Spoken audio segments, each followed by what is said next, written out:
Hello, everybody. You are watching The Naturalist Capitalist, and it's the two most common people you ever see on this show, Reed Coverdale and David Fite. How are you doing, my friend? I'm doing wonderful. Thank you for having me back. It's been so long since we've talked. It's almost like we weren't on the phone yesterday and you weren't on my show like 2 days ago. So Yeah, I mean, I see you more than I did when we were working on Tulsi's campaign together in the same state. Yeah. I haven't actually physically seen you in over a year, but I see you like literally at least 4 times a week now. So yeah, that's accurate. It's a fun life. I've been enjoying getting to know people through the interwebs better. It's a good way to get to know people. I've been getting to know people on the internet, like George Bush would say. So oh man. Oh, well, it's been a weird year. I was thinking back to a year ago, right around a year ago now was when Tulsi dropped out and the coronavirus hit and everyone lost their minds. I was at my uncle's house in Arizona, Tucson, Arizona, just like lying low. And I remember I was just in his little like guest house out back by myself. And I remember they were drafting the CARES Act and, debating it in Congress, and the details about it were coming out. And I was just like, holy shit, this is so bad. And I was constantly posting stuff to Facebook. And I had like 65 friends on Facebook or something. I didn't have a YouTube channel, didn't have Twitter following or whatever. Right. And nobody cared. Like everyone was just like, oh yeah, CARES Act, stimulus, what? Huh? Coronavirus. Like everyone was freaking out about the plague that was going to kill all of us if we didn't hide from it. And nobody cared at all about what the government was doing. And I was like, wow, I need to do something. So it motivated me to start my channel and start Twitter, which I quit after about 6 months, but then started up again. And I don't know, it's just been interesting seeing how little people care about the truth. They care about like what makes them comfortable.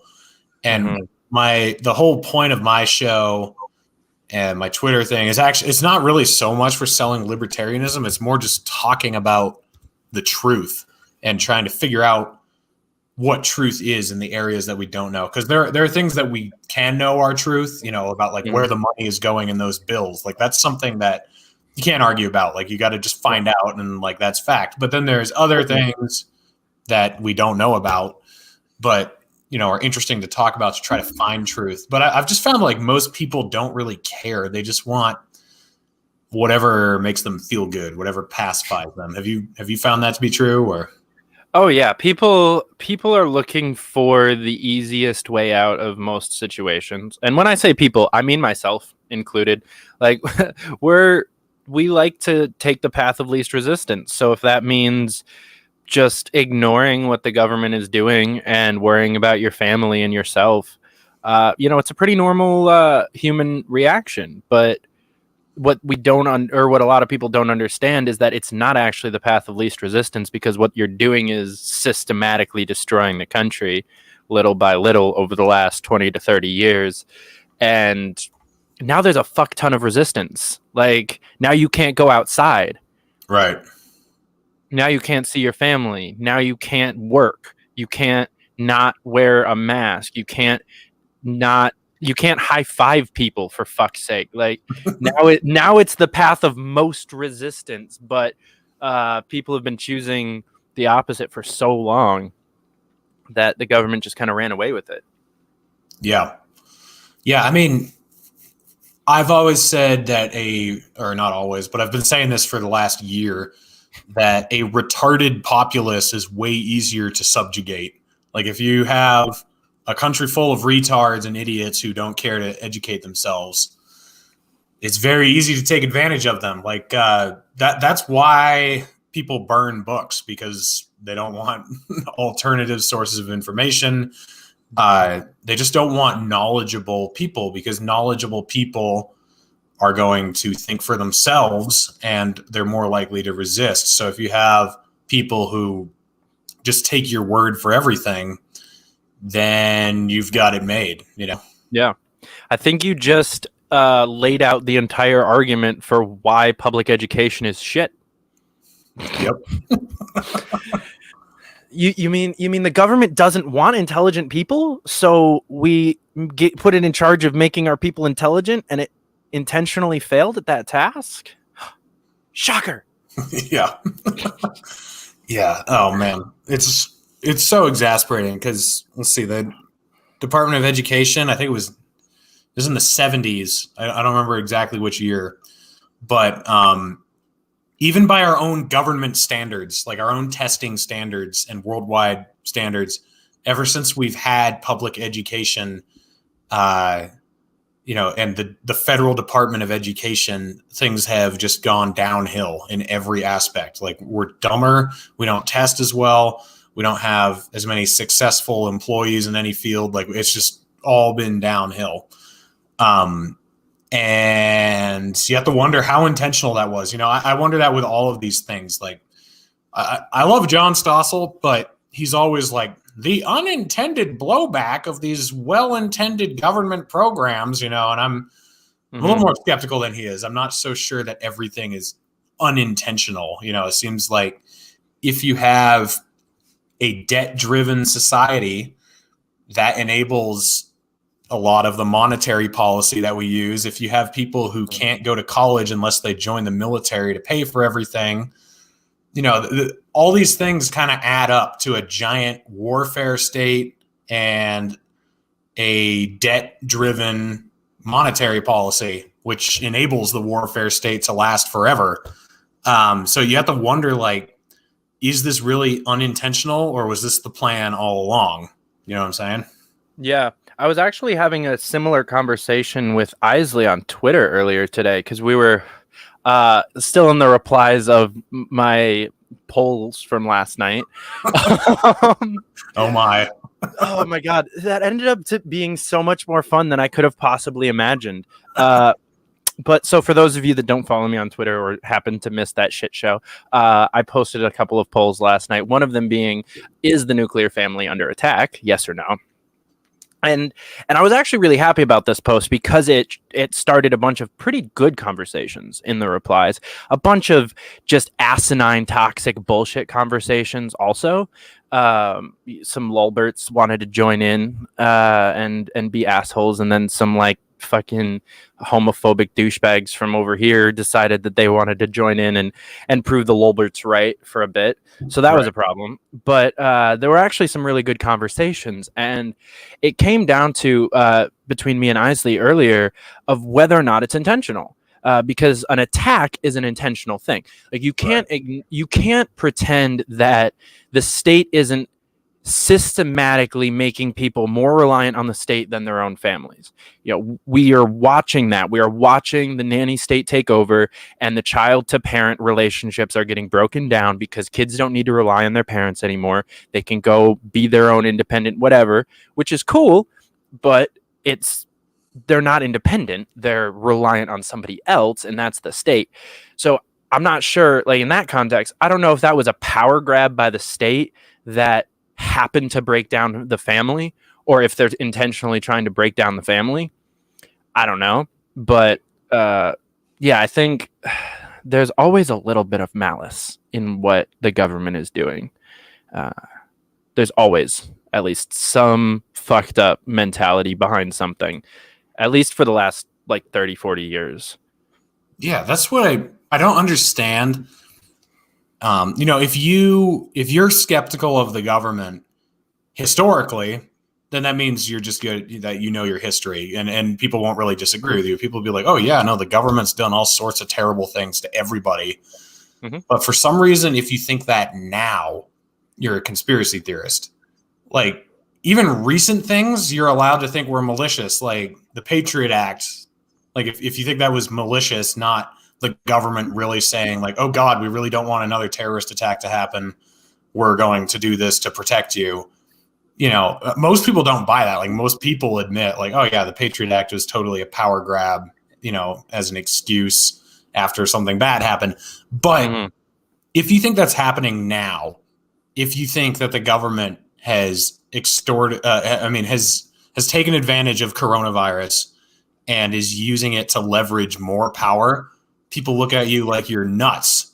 What? And it's like, why? I mean, how is this any different than anything else that has happened that they've taken advantage of? You know?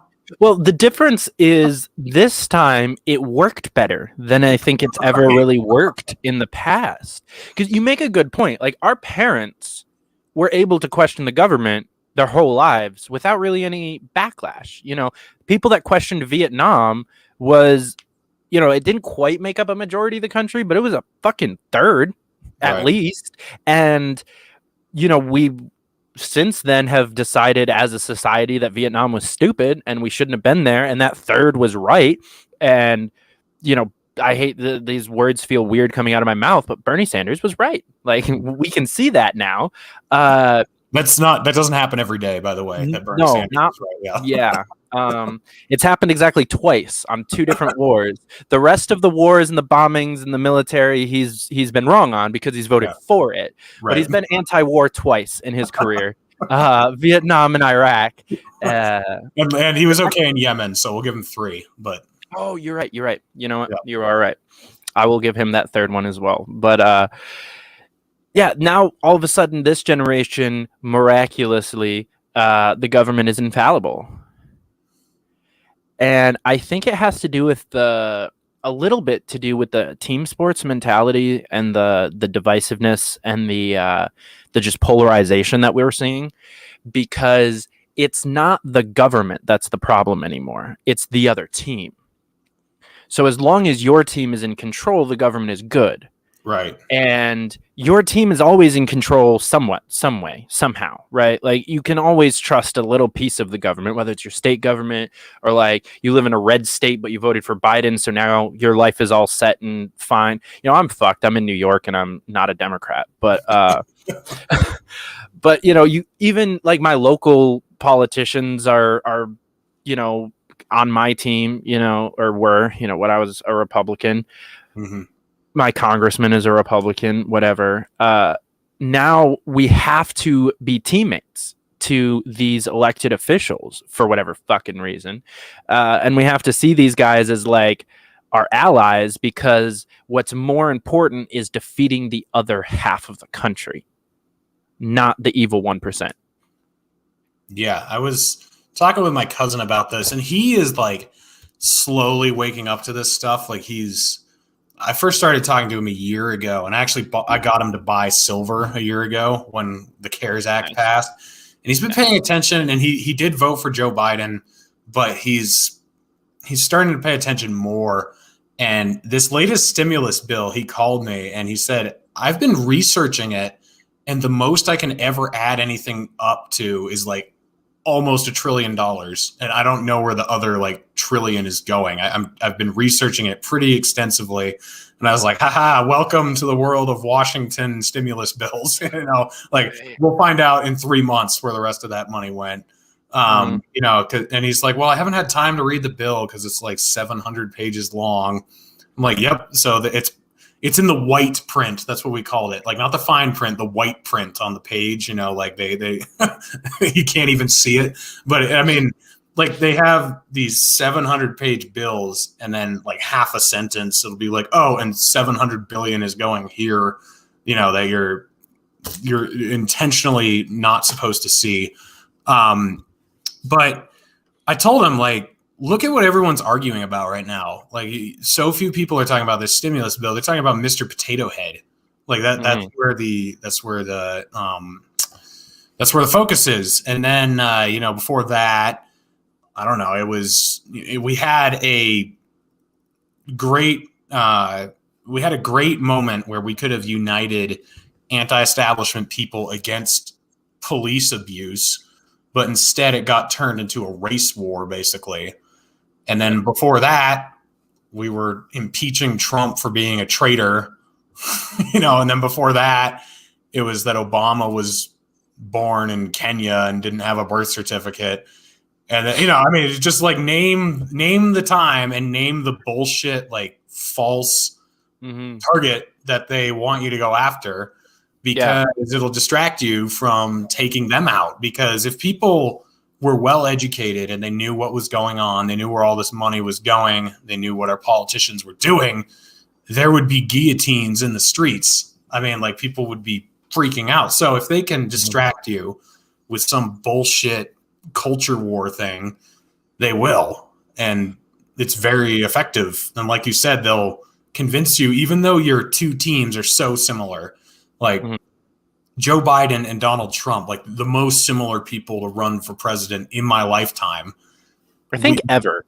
Maybe ever, yeah. They've convinced the country that they were on opposite sides of a fight. Yep. And it's amazing. Like, they're good at it. They're very good at doing this. I got to hand it to them. Yeah. Props to the duopoly on their ability to fuck with people's mentalities. I think another thing that we have to touch on, like based off of what you were just saying about the culture war bullshit, is you can almost always tell when the government is doing some fuck shit, because there's some bullshit culture war thing going on. And you can tell when they're doing the most fuck shit. And that's when you have the fucking British monarchy, Mr. Potato Head, and Dr. Seuss all under attack in the same fucking week. Like, they got everyone. Like, and like, whatever group you're in, you cared about one of those three things, whether you were fighting for it or against it or whatever the fuck. Like, between the different bullshit that's happened in the last week and a half, everyone had an opinion on one of them and had to fight for it, except for myself, because all of those were really stupid. Yeah, and I still spent hours talking about Mr. Potato Head and Dr. Seuss. Like, I got into an argument with a friend the other day because he was up in arms about Dr. Seuss, and he thought that a politician's opinion on Dr. Seuss was the best litmus test for whether or not they were a good libertarian, because they have to be like against cancel culture and whatever. And I'm like, this isn't cancel culture. This is a marketing ploy by a like 80-year-old company that is irrelevant right now. Same with Mr. Potato Head. When was the last time you heard about Mr. fucking Potato Head? Like, do you know any toddlers that own a Mr. Potato Head? I don't. I have 2 nieces and a nephew, and none of them own. Like, it's an irrelevant toy now, so they had to do something to become relevant again, and distract everybody. Like, it's just marketing ploys to distract you from the fact that we're wasting $1.9 trillion, and y'all are getting 1,400 of that.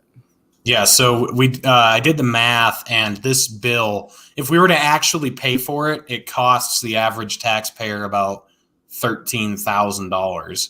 So you're getting $1,400 for $13,000. That's the deal the government's cutting you right now. And this is the other thing that's hilarious, is you're seeing some Republicans like Dan Crenshaw freak out about how much this is adding to the deficit and how irresponsible this is.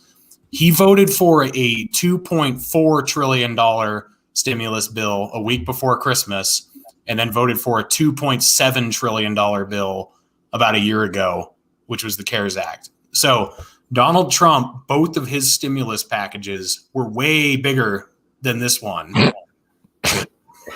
Donald Trump's package is bigger than Joe Biden's. Yep, we just confirmed it for you, Don. Your package is bigger. Big hands. I've got big hands. I guess he wasn't lying. Remember in 2016, that whole thing about his hands? Like, he's just proven that his package, he delivers the big package both times over Joe Biden. Extra sausage. Yeah, lots of pork. Lots of pork in his package. Oh, God. But yeah, I mean, it's disheartening, like how stupid everyone is. Yeah. Honestly, like at this point, so, we've talked on the show and off about how we've both, kind of descended further into anarchy, and we've taken a whole bunch of black pills over the last year. At this point, it's almost funny to me. Like at this point, like I can't be mad anymore. I can't be angry anymore. It takes up too much of my emotional bandwidth. Like now it's just amusing. Like now when people scream at me on Twitter for being a homophobic, racist bigot because I said a phrase that other homophobic, racist bigots have said once or twice, it's just funny to me at this point that people are so bought into their bullshit and so dead set on being a complete waste of human life that it's just like, all right, you do you, boo. Like, I don't even give a shit anymore. Yeah, I think isn't that what white pilled is? Basically, when you reach the point that the black pill doesn't affect you anymore because you're just like a step above it. You're just like, fuck it, who cares? Like, this is just hilarious now. I think that's what that means. I don't know. I actually just heard the term white pill like a couple days ago. Well, I've heard it referenced a few times in passing, but I'd never heard it like actually talked about until the Dave Smith, Michael Malice episode where they were talking about pill popping. For the record, I love Dave Smith's take on black pill in that conversation. You watched that episode? Right? Yeah. Oh, you haven't yet. Okay. No. So I tweeted, or I sent my favorite quote from that episode into the group chat that we're in with him, because he was talking about black pill people, and he was like, if you really think this is like it's all worthless, like you can just kill yourself. Like it can just be over right now. Like if you want to just take a black pill, just take a black pill. Like just fucking go away. Like, but you haven't yet. So clearly you're not as black pill as you think you are. Right. And I'm like, damn. All right. You make a point. Like I thought I was like, fuck it all, burn it all down. But I'm still here. I'm still fighting. I'm working on campaigns and shit. So I must still have a little bit of faith. Yeah. Maybe. It's a bit. Yeah, I mean, when I was talking to my cousin today, it was kind of the question of like, what is going to be the Jenga block that gets pulled out that brings the tower down? It's like, what does that look like? What would that block be? How would it precipitate? And to me, it's just financial. Like a lot of people are worried Wall Street about. bets.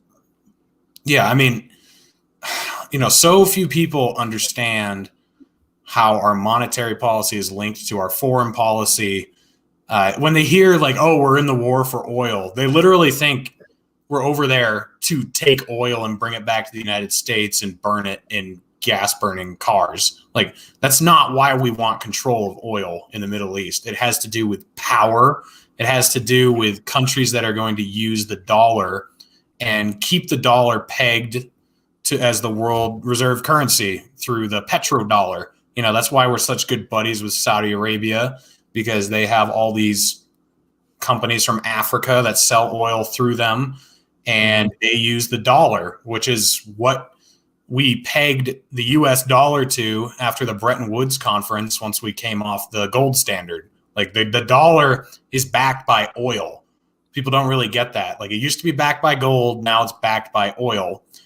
If it weren't backed by oil, it would be pretty much fucking worthless at this point because we've inflated it so much and we don't have the exports we used to have anymore.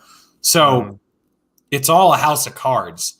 And, that's why we killed Gaddafi, because he wanted to put Libya back on a gold standard. It's not, we suddenly care about human rights violations so much. Once someone doesn't want to use the dollar anymore, then we suddenly care about like a representative democracy or whatever. And by the way, if we want to talk about human rights violations, at least they didn't have slavery before we destroyed their country. Now they're way worse off. But way worse. Every time Iran decides they think about pulling off the dollar, that's when we get crazy with our sanctions against them. That's why we have these billions of dollars in weapons deals to Saudi Arabia every year. It's all connected. And in my opinion, like Saudi Arabia is going to be the block that gets pulled out of the Jenga tower because they don't like us at all. Like they just like our fucking weapons and our money. I mean, if they liked us, they wouldn't be giving weapons to terrorist organizations that shoot our soldiers. And they're not moderate. They throw gay people off of roofs in Saudi Arabia. You know, they still have honor killings. And I mean, they're not Western. They're not a Western civilization by any stretch. So if Russia or China can be a more enticing business partner to them, the only reason that they listen to us is because we have a better, bigger military and we're a more serious player. But the second Russia or China wants to deal with them, we're done, because then they'll just be like, okay, we're not using the dollar anymore. Our dollar's fucking toast. Like, so to me, they're kind of the key player. I just don't know when they're going to get sick of us or when Russia or China are going to take the lead, because Russia and China, they're buying up a ton of gold right now. Yep. Like, they're not going to make the same mistake we did.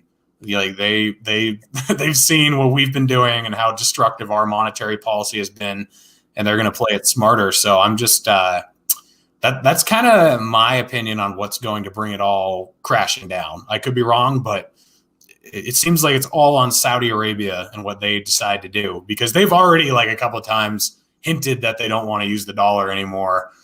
And so we just go lick their boots even harder, give them even more weapons, and I don't know. It's going to be interesting. Mm-hmm.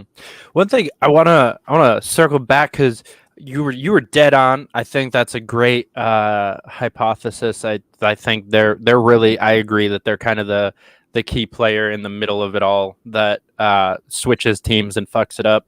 But kind of glossed over a bit that I want to come back to, because we are devaluing our currency and then using that devalued currency to buy off countries to keep our currency alive. Right. What? Yeah, it doesn't make any sense. We're just printing billions of dollars and then giving it to other people so that our billions and millions of dollars like still has some relevance. Like, couldn't we just not both? Like, yeah, just stop printing. We've got a warfare. We have a warfare state that is enabled by funny money monetary policy, which is enabled by the warfare state. Like, it's a circular thing. It doesn't even make any sense. Like, they rely on each other to stay afloat. Mm-hmm. So once one no longer becomes relevant or possible, then the other one will fail. And to me, it's not going to be the military arm. It's going to be the monetary arm. And that's where Saudi Arabia would fuck us over, because they'd just be like, nope, we're done. And then your money falls apart. So does your military. Mm-hmm. Well, let's talk about how useless military is right now. The United States, you mentioned earlier that we were like the bigger military. We are the quote unquote bigger military than, Russia and China. But if we want to take like win-loss percentage of the three countries, Russia and China have whooped our asses repetitively over the last 40 years, and we haven't dealt them a single solid blow other than none, like nothing. Yeah. Since Korea. Like, we have just lost every conflict we've been in since Korea, and China and Russia pretty much handed us those losses, especially in Korea. Like, China whooped our ass and pushed us back over the border, and like, ooh, South Korea is still a thing. Like, we won that one technically, but then Vietnam happened. We lost that horribly. And then we've been in a 20-year war that we can't win against a bunch of fucking homeless hobos with like 1930s style machine guns, and they're kicking our ass for 20 years. Well, come on, Dave. We gave a lot of our own weapons to them. Like, they've got Humvees and. Oh yeah, that's true. That's true. They're actually using like 1990s American military weapons. I mean, we armed the shit out of ISIS and Al Qaeda in 2011, more like 2013. We started backing them indirectly in 2011, but in like 2013, 2014, gave them a ton of fucking weapons. Thank you, John Brennan. But we're the terrorists. Yeah, we're John Brennan though. But yeah, I mean, you're right. The only thing that the Soviets really lost as far as wars go is the same thing we're losing right now, which is trying to like take over Afghanistan, or everything they did in the Middle East was fucking worthless. And we did aid the freedom fighters. Have you ever seen Rambo 3 before? Yes. I don't know if I've seen the third one.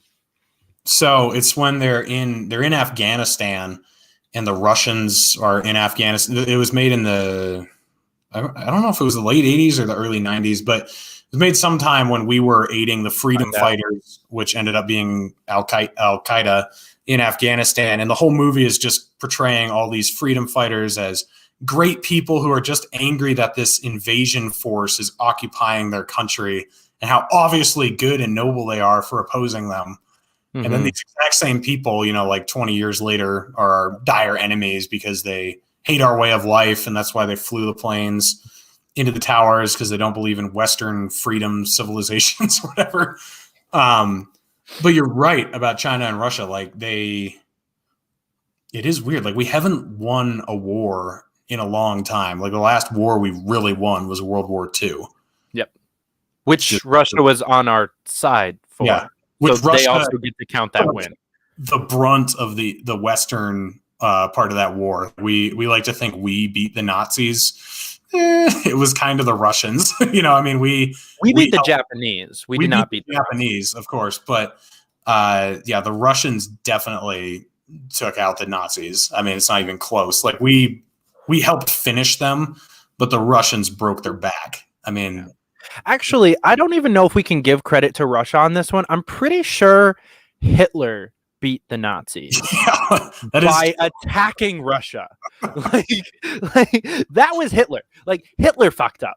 Hitler super duper duper fucked up and lost the war. Like nobody beat Hitler. Hitler lost World War II himself. Yeah. Yeah, no, it's true. I mean, I can picture his generals around the table in 1943. I think they went into Russia. 1940. Trying to remember if it was 42 or 43. But right after the Battle of Britain, and like, okay, here's the strategy. We can take on England. England is weakened, blah, blah, blah, And then Hitler's like, nah, let's invade Russia. And all the generals would just be like, what? What are you talking about, dude? Like, why would you want to do that? And yeah. Did you not read the story of Napoleon? Yeah. You know what happens when you attack Russia in the winter? Yeah. It doesn't end well. And world domination, I think Russia needs some more credit just throughout history, just like as a landmass, because throughout history, Russia has like single-handedly defended the world against world domination. Like Russia breaks whoever's back every time. They can take over the entire fucking continent of Europe, like all of Africa, most of Asia. They're not going to get Russia ever. Like no one's ever going to conquer Russia, and therefore no one will ever have world domination. Unless maybe it's Russia? Yeah. So that was my bad. I just looked it up. It was 1941, actually, they invaded Russia, which is, it's so dumb. Like, why that early when, you're fighting England so hardcore and America hasn't entered the war yet, and you're just like, yeah, fuck it. Let's go invade Russia. Like, why? Why? I mean, especially since America is going to join soon. And England's in between you and America. Like, why would you focus on Russia suddenly? It's just, It's so dumb. But like I've read stuff about how he liked a certain bomber that the Luftwaffe was using, even though the generals hated it and they said it was a terrible plane. He just had his own fashion sense. So he was like, no, I like that one. We're going to use that one. I mean, there's tons of stuff like that he did throughout the war where he was. All right. 2 episodes in a row, we're talking about Hitler's fashion sense. Yeah, that's true. But in this case, he didn't have good fashion, or maybe it was good fashion sense, but not good sense. I mean, it fucked him over big time. Because Yeah, the German Air Force, they did pretty well at the beginning of the war, but they got knocked out pretty quickly, all things considered. Like they were the Air Force and the Navy did not do well further into the war. They were just strong in the beginning. Like toward the end of the war, there was no German Air Force or German Navy anymore. Yeah. They kind of just they really got fucked up. The other thing is no aircraft carriers. The Germans didn't have aircraft carriers. Mm-hmm. Like that was one thing that the Japanese were really smart about, because they were not very technologically advanced, but they knew that, hey, battleships are kind of outdated at this point. Like we need floating airfields, and until the Battle of Midway, they had a lot of for the age, they had a lot of aircraft carriers, and it really served them well. But yeah, Germany they were big on U-boats, which, were effective for a while, but no aircraft carriers didn't really serve them well. So yeah, that one, they had the submarines. Yeah, they the U-boats. that. They had that for I don't know if they had it first, but they used it a lot more than anybody else did in the beginning. And that was genius. Like they started off on a really strong front. And actually, I think the smartest thing that they did was originally allying with the Russians. Yeah. Like coming together to take over the Ukraine was, I think, the best move that they could have ever made. It's like, hey, I want my half of Ukraine. You want your half of Ukraine. Like, why does Ukraine still exist? Let's just split it in half. And it worked. And it was a good partnership. And, they were a good team for a little while. And then Hitler was like, well, I want the other half of Ukraine too. It's like, yeah, it's like won't make sense ever. Instead of liberty unity, it's like tyranny unity. They had it figured out, but then it just didn't work. I'm pretty sure that's what we normally call the duopoly. Yeah. Tyranny unity. That's good. We should coin that for the duopoly, tyranny unity. I like that. Every time we see some stupid ass bipartisan bill, hashtag tyranny unity. Yeah. Yeah. No, it is. It's funny. It's interesting to me, like how people get into such vicious arguments over which is worse, like communism or fascism, and it doesn't really matter to me. It's like, okay, who cares if you own the means of production if the state is still going to shoot you if you're out of line? Like, what's like, okay, it's either a bunch of corporations running everything or it's the state running everything. And I'm not talking about like some utopian anarcho-communist idea like hippie communes. I'm talking about like Stalinism and like communism as we've seen it used in other countries versus fascism. Like, it's a weird argument to get into. It's just like, it doesn't really matter. Like, once you have an authoritarian state that has that much power over everything, does it really matter if you own the means of production or not? Like, who gives a fuck? Right. Yeah, it's so I've had this conversation a couple of times, and I think this might be the time to bring it up. I don't think that capitalism or communism are an economic structure. I don't believe in those things, to be perfectly honest with you. I think that they are words that were created to define words that we already had, called trading and sharing. Like, there is capitalism and communism present in everyday life. Like, everyone experiences both of those things regardless of how you choose to live your life.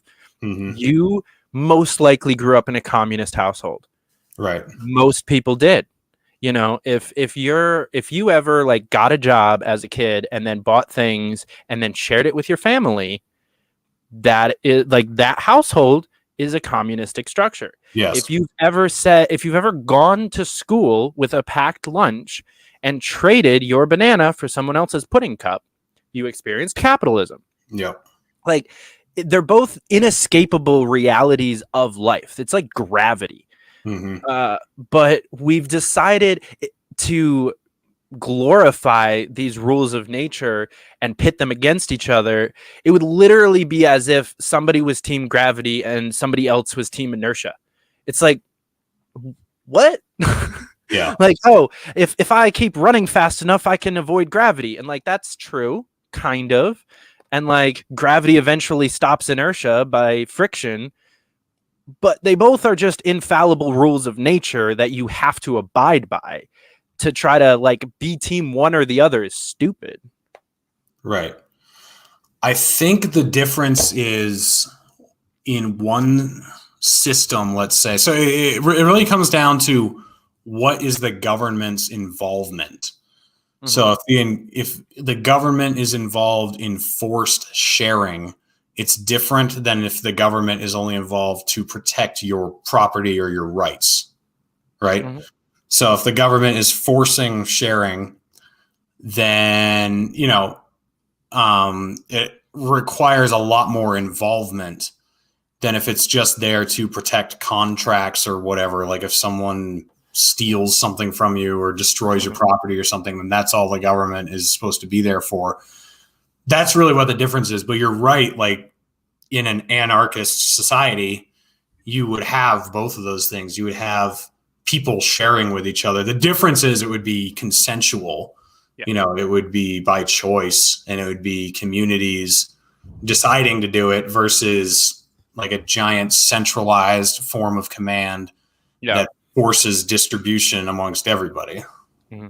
But in America, we have forced capital. I'll call it capitalism for the sake of this conversation. Mm-hmm. The fact that you can't share things Right. in America, it is illegal to give food to homeless people. It is illegal to give someone a car. It is illegal to be a communist in America effectively in a lot of ways. And a lot of libertarians like to pretend that like communism is completely okay in America. And like, if you're an anarcho-communist, you can just go do that. And there's nothing stopping you from doing that. But that is a lie. There's just as many laws stopping us from doing that as there are laws stopping us from building a capitalistic commune somewhere, or like Waco, the government will fuck up all of that. And it systematically stops people from being able to share and build those communities that are communist. Like in my earlier definition, like we stop communism and force capitalism in our society, and it's weird. It doesn't make any sense to me either. Yeah, so this kind of circles back to what I was saying. It's the opposite of communism and fascism. And I mean, like when I'm talking about this type of communism, I mean like statist, Stalinist communism. It doesn't matter if you live in a Stalinist communist regime or if you're under a fascist Mussolini regime. They both suck. Mm-hmm. And the same is true if you live in an anarchist society where people respect each other's rights. Then you could have elements of communism and capitalism, like and it wouldn't matter because there's no state to fucking destroy your life if you want to live a certain way or not. The only thing I would say is you need, in order for people who believe in property rights and communists to coexist, the communists need to respect the property. They don't need to believe in them, but they need to at least respect people's property rights, because otherwise I don't see how those two can coexist. And I think Magnus Panvidya makes a pretty good point that the only way to get around that is just radical decentralization, just like have 10,000 small communities that make up America, because you're trying to somehow make America, the United States, a simultaneously capitalist and communist country. It doesn't work. Like, you'd need to have small communities that agree they're going to live certain ways. Mm-hmm. And I think he's probably right. I mean, I tend to agree with that. Like, because if you live in a hippie commune, you guys are all going to, you admit like, okay, we're going to have a community garden. We're going to share all that. We're going to share our water. We're going to share whatever. And then, you have another community where everyone's like, all right, this is my house. I'm going to pay this much for it. And, this is where my fence line is. Then you could have consensual communities. It's that idea that everyone in the world has to live the same way you do. Mm-hmm. Once you have that ideology, then it's scary. And that exists in both camps, but it seems to exist a little bit more in the communist camp. Like communist ideology tends to be like, oh, we need this to be a worldwide thing. Mm-hmm. So if you're going to keep it personal and keep it decentralized and local, then I think that's the only way around conflict. Yeah. Well, communism only works well in a first world way if it's a big thing, because you need a lot of money and a lot of resources and a lot of people going into this system. If we want to keep America as the greatest country in the world, which it's not, but let's pretend it is for a second. If we want to keep that name, we kind of need to stay together. In my opinion, I think that, if we just have a whole bunch of hippie communes all across the country, and that's all we are, like, we're not innovating, we're not building, we're not doing anything impressive. We're surviving, but it's very primitive. But I agree. The people on the left that think that like rent is theft or property is theft don't make sense to me, because even in a hippie commune there is private property there. Right. Like I've been on more than one commune. I've lived in a couple, very short periods of time, unfortunately, because I would have loved to have stayed at a couple of these for longer, because it's a great fucking time. But like, I'm still not fucking somebody else's wife, right? I'm not just like walking into other people's places of living. I'm not just like during dinner just like walking over to somebody else's plate and grabbing a chicken leg off their plate and starting to, like, it doesn't happen. Like, there's still a respect level for private property even in any commune I've ever been in. Those people are less possessive of that private property, so you could go over and ask for that chicken leg and the person is a lot more likely to say yes than the average human in America. But you still can't just go take it.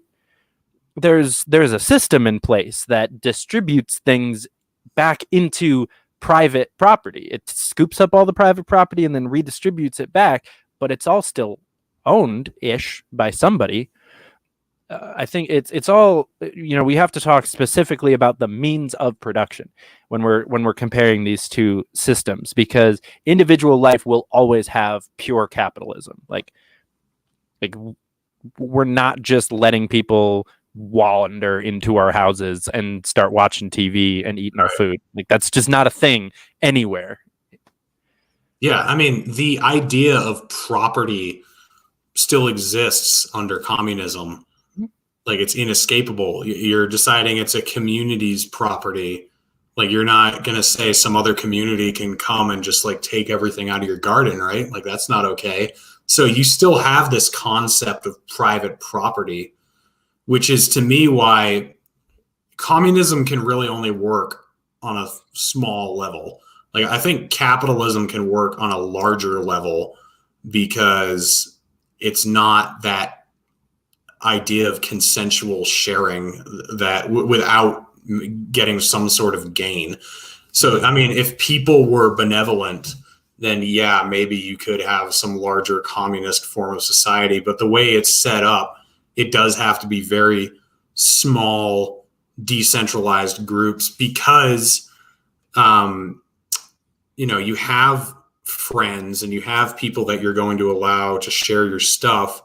But once you start expanding that idea big time, like if there's a whole city of like 300,000 people that's communist, you're already reaching an insurmountable task of trying to distribute those goods fairly or, whatever. Like, yeah, I mean, it's, I don't know. It is kind of weird. Like, I feel that if you, I think a capitalist society is just going to last longer than a communist one, just because it seems like the communist one is going to fall apart more quickly because more of the system is going to be taken advantage of than a capitalist one, if you know what I'm saying. Yeah, it lends itself to a quicker degree of corruption. I think capitalism lends itself to corruption quite easily, but at the top instead of at the bottom. Right. So with communism, there's obviously plenty of corruption. Like if it's a fairly authoritarian version of it, or even like slightly authoritarian version of it, there's somebody at the top, right? And there can be corruption there. But what people are really worried about with communism is who's at the bottom, who's just not producing and consuming all day. The only way for communism to work is if those people are actually held accountable for their actions. They have to look people in the face every single day, knowing that they are fucking them over every single day. That's a hard life to live. That's a really difficult thing to do. And if you are that shitty of a person, you're probably going to get kicked out of the commune.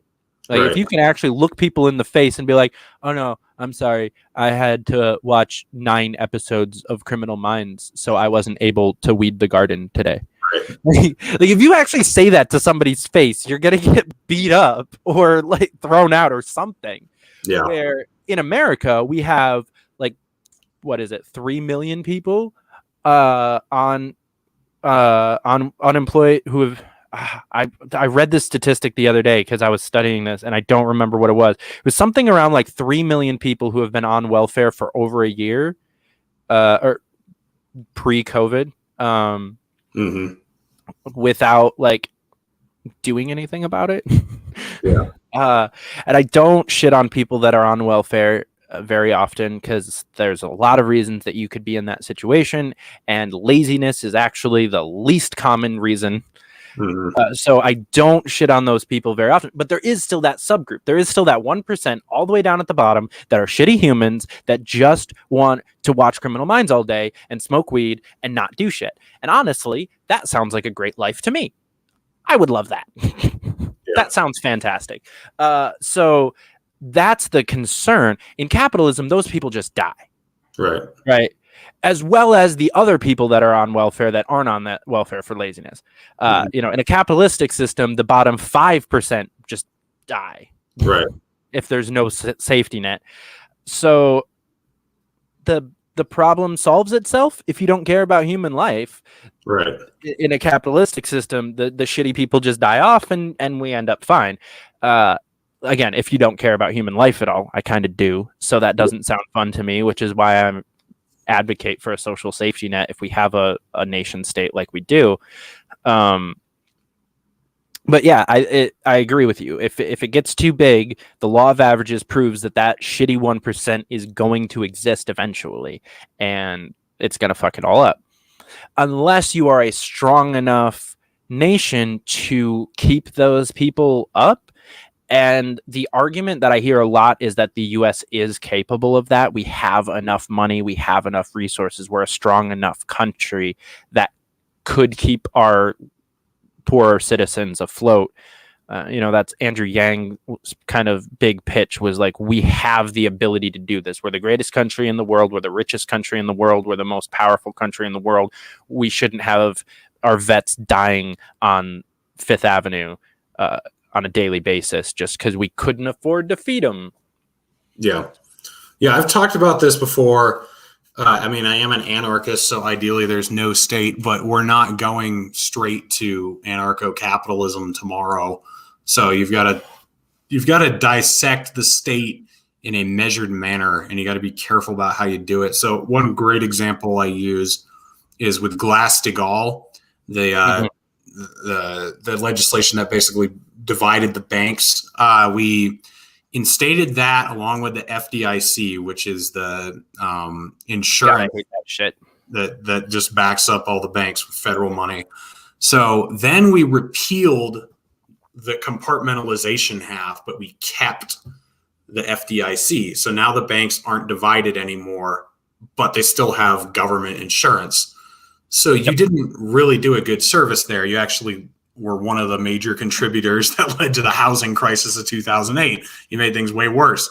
So I look at the state in general that way.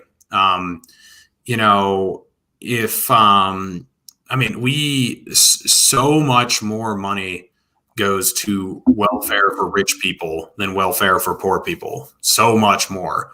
Trillions more. We spent trillions of dollars last year, and we're starting to this year, that went to corporations and businesses, and to get upset about the 1% of people who are getting welfare is ridiculous. I want to get to the point where we can actually start talking about that being a problem. Like, that means we're doing well. If we've removed so many other things, that we're getting to the point of saying, hey, you guys don't need this. You shouldn't be getting this. Only the people who really need it. And then eventually getting to a point where we're voluntarily taking care of everybody. Like, yeah, that is the goal eventually, but I'm not an idiot. I know that's not going to happen tomorrow.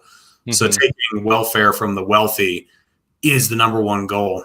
It is interesting, though, to think about that, because in the analogy you just used, like, capitalism becomes corrupt by initiating wealth redistribution.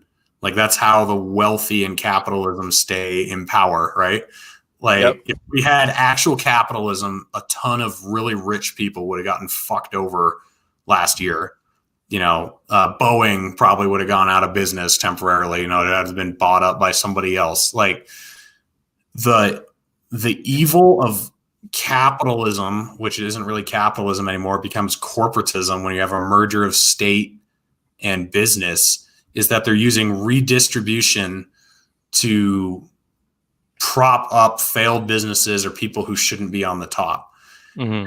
It's also interesting that the fault of communism at the bottom would also be technically fixed by capitalism, because then those people would have to start pulling themselves up by their bootstraps. And as you've said, there are people who can't help themselves.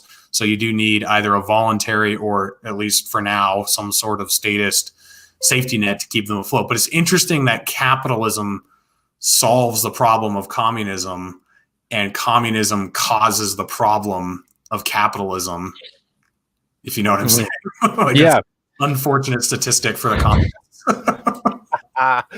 Yeah, well, I would argue that the other problem that happens in capitalism would be regulation, is the other place where the cronyism creeps in.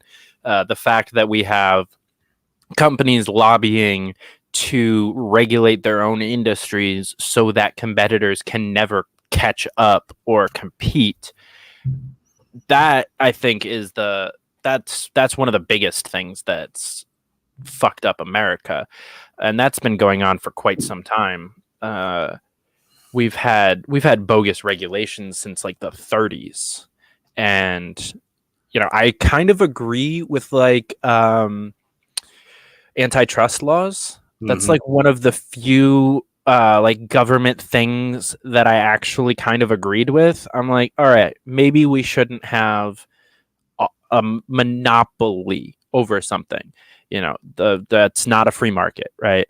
Right. And even if that monopoly was created through free market, it ends free market in that industry. And so, again, if we have a nation state like we have, I'm a little bit okay with them stepping in and doing something about it, especially when it's as drastic as it was for like the railroads or the gas companies in the 30s, So I'm reading The Progressive Era by Rothbard right now.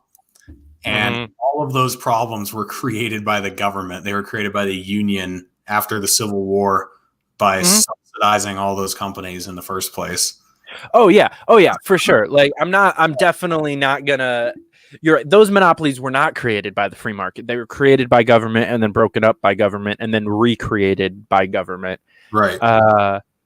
I was watching somebody on Rogan the other day that was talking about the oil companies, and they pulled up a timeline basically. And so they had like as soon as they broke up the oil companies back in like the 30s or the 40s, whenever that went into effect, that split out into like 20 different companies, and slowly but surely they have merged into about 5 right now.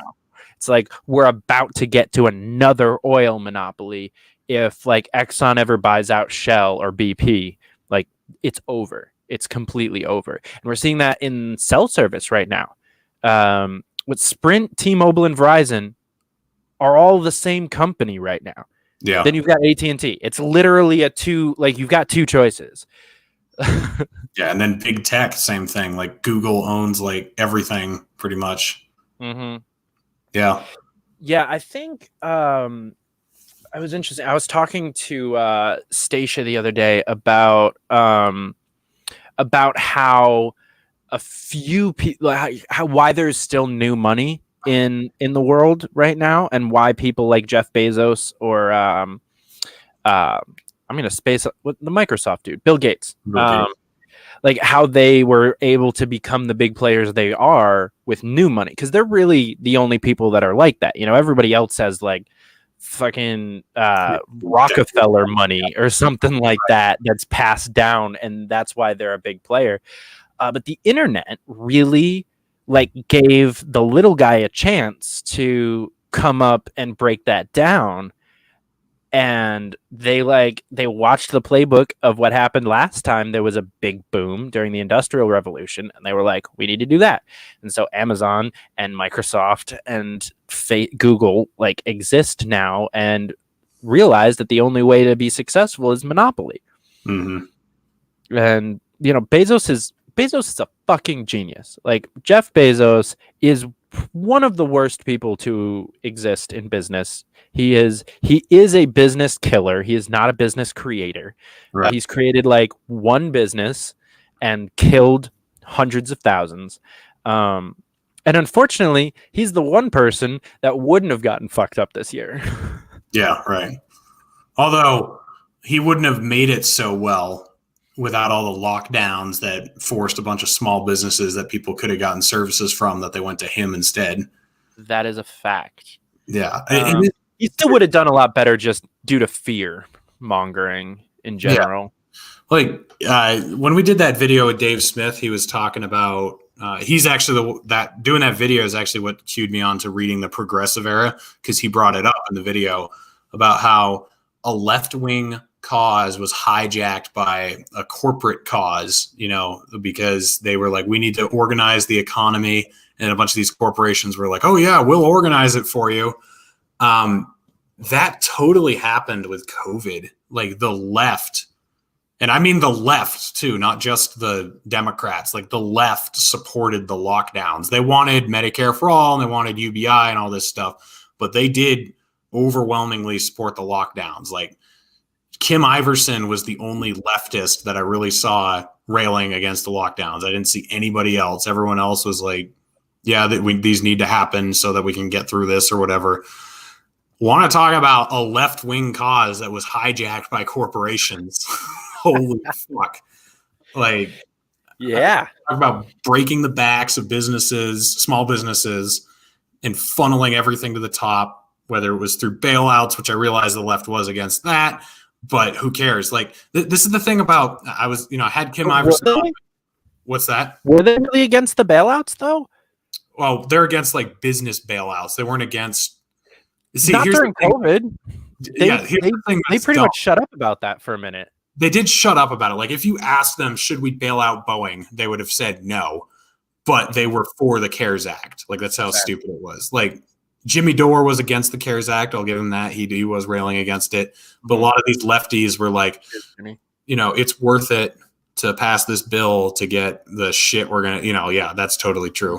But I was talking to Kim Iverson after I had her on my show, and we were talking about how ridiculous it is that the left was envisioning Medicare for all, UBI, the government just like subsidizing us living for a long time. And also the fact that even if they thought the government would do that, that you would still somehow be able to produce goods. Like, we can't all stay home. I mean, what if all the truck drivers stayed home? Like, you've probably seen the graphs of like what starts shutting down, like after 7 days, after 2 weeks. I mean, like the country would literally shut down after a few weeks if truck drivers weren't driving. So you have to have distribution centers to keep everything moving. You've got to have fuel going to the gas stations. You got to have people running the gas stations. I mean, there's so many jobs that even if you shut down all non-essential business, you'd still have millions of people working. So this whole idea of lockdowns and that the government can just pay us to all sit in our house for 3 months while the virus evaporates or whatever, it was asinine. And the corporates, the corporate elitists absolutely loved the fact that the left was pushing this so hard.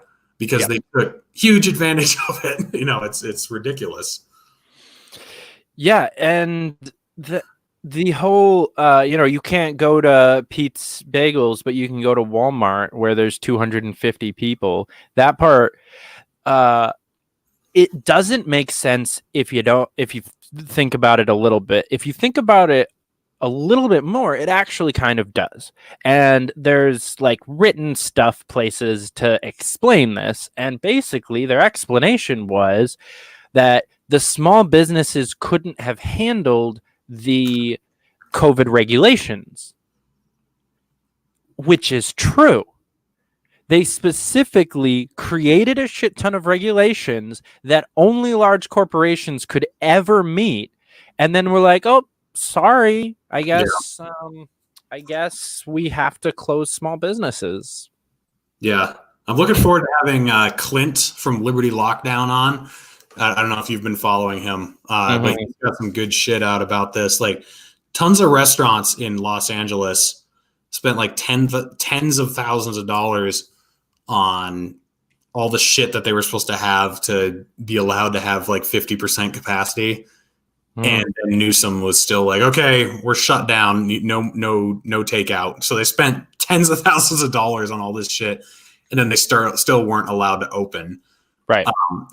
But as you said, big corporations could stay open. And it just goes like, that's a great example of how corporations lobby for regulations in other areas of the economy. Like, it's not just COVID. They do that with everything. They realize that the smaller guy can't handle the same brunt that they can. So they'll lobby for it. And oh boy, look at that. Those other people struggle and don't make it and overtake them. Like, I don't know how much but more. We have to mandate a living wage, Reed. It's true. I mean, just ask the corporations that want us to do it. Right. Dunkin' Donuts, Walmart, they're all so for a $15 minimum wage. You know who isn't? Any logical person. Yeah. Yeah. If you're a leftist and you realize that Joe Biden is pushing for something that you're pushing for, and corporations are pushing for something that you're pushing for, you might want to step back and be like, maybe I took the wrong side on this argument. Yeah. I tweeted the other day, I was like, does it bother anybody else that AOC and Walmart have the same talking points on minimum wage? And I got multiple replies that were like, well, if they have a good, like, it was basically like, oh, Walmart was right once, so we should support them in this. I'm like, are you dumb? Like, you really think Walmart gives a shit about anyone? Right. Have you ever been to their store? They clearly don't. Like, have you seen like the literal human feces on the ground and shit? Like, come on. Walmart does not care about you or its employees or its customers or its supply chain. Walmart doesn't really give a fuck about anybody. Yeah, I don't know if Walmart cares about themselves. I think it was a John Stossel video I watched, and I think it was after Amazon started paying their workers $15 an hour, they instantly supported the $15 minimum wage suddenly, after they're already paying their workers that much. Now they want to federally mandate it so everybody has to. And it's like, is that just coincidence? Like, that seems a little bit weird. Once you start paying them that much, and you realize that you have smaller competitors who aren't paying that much because they either can't afford it or whatever the reason is, now you want to mandate it. And all these lefties are cheering you on. It's just like, I don't know. It's mind-blowing, man. Yeah, and people think that like an employee cap on the minimum wage solves that problem. It's like, oh, well, we're only enforcing $15 an hour if you have more than 100 employees. Is like, all right, so anybody with like 110 employees is just gonna fire people. Yeah. Just that's a clear, obvious choice for them. Yeah. But what happens to the company that's got 99 and then wants to open a new location or something? Now he has to pay all of his employees an extra like $3 or $4 an hour. He can't do that, so he's gonna stay at 99 employees for forever, and Walmart keeps its monopoly. Yeah, I don't know why people I mean, I don't know if people can't see it or if they just don't want to see it because, we talked about this in our last Fight for Truth video. I went through like a fundamental change on how I thought about things and how I approached things. Like I used to have a preconceived opinion on almost everything that I didn't really know much about. And so when I would research it, I would purposefully research it from a slant instead of like just trying to find the facts and make an opinion. And then I overhauled the way I thought back in 2015, 2016. And a lot of people still don't do that. They still have their preconceived bias. And so all their research is going to push toward whatever their bias is. Mm-hmm. So there are a lot of people who just like the $15 minimum wage made sense at some point. So there's no shrugging it off. Like there's no way you can ever get them to realize that that's a dumb idea. Yep. It's kind of like an assault weapons ban. Like it doesn't matter how much you can teach them about guns and how wooden stocks aren't any less dangerous than retractable plastic ones, whatever. Like you're just not going to convince them because they've had this preconceived idea that they are like willing to die for. Basically, they're not going to give it up because it's like giving up part of their core identity almost because they've just put so much behind it. Yeah. Well, Reed, my daughter's life is more important than your right to bear arms. Oh man, that was such I will always love that moment. That will forever be like one of the best days. Also, that was like one of the worst days on the campaign. I don't know if you caught any of like the backstory behind what went into that event, but like we barely started that event on time, and we didn't even start that event on time. But we were set up to start like 5 minutes before people started showing up, and we started to get the wave of sickness that went through the campaign like that day. Oh yeah. So Tulsi wasn't feeling good. A couple other people on like the higher ups weren't really feeling that good. Tulsi like chugged like 3 cups of tea before she went on stage that night. Like no one was at their peak health. I was brand new, so I got put at the table because everybody else that should have been at the table was sick and didn't want to like get other people sick. And yeah, that was a clusterfuck of an event. And then for it to culminate around that fucking assault weapons conversation. That was the night I met you. That was the first time. Yeah. Such a good day. It was funny though. The polarized argument made her common sense regulation stance actually seem logical, which was like, fuck, that's not how we wanted this to go. But you had that woman that was like, ban all of the guns, and then you had the guys who were like, no gun laws, which is what we would say. But yeah, they weren't very good at eloquently defending their position. They just sounded like retards, which is what a lot of gun nuts sound like. And so then she was like, oh no, we need guns and we need the Second Amendment, but we need like these common sense regulations. And I was like, fuck. Well, there that went. Yep. Valiant effort. But yeah. How do you feel about the idea to make either the manufacturers or the stores accountable for damage done with the weapons that they sell? I think it's a terrible idea. It's like the one argument that I could see for like safely having recreational rocket launchers is basically I don't think the gun manufacturers thing would. Sorry, go ahead. That's the first time I've ever heard safely having recreational rocket launchers. But like, I don't think the idea of holding the gun manufacturers accountable is retarded. I don't like that idea at all. The stores, however, I think is an interesting idea because it would be a way to kind of enforce background checks without actually having government background checks. So like if the store was running background checks on everyone it sold a gun to, which is its prerogative, that would, I think running a background check before you sell somebody a weapon isn't a bad idea. Like if you own a gun store, it's not a bad idea. If you're saying that the government would not be mandating this, that's a different deal. Like, so you're saying like stores are, because there's no NICS anymore. There's no federal background check system, a store wants to cover its own ass by requiring you to go through some sort of private background check database or something. Is it that's what Yeah. you're saying? Yeah, I've heard a couple people articulate a plan like this, and as much as I hate any form of like gun control or anything that would restrict the citizen's right to own a weapon, the idea of holding a gun store accountable because it sold a weapon to a crazy person, rather than it being a reactionary model rather than a precautionary model that we have right now, where normal law-abiding citizens can't buy guns because they have a similar name to some person that ran a red light once. Mm-hmm. Like that model is stupid.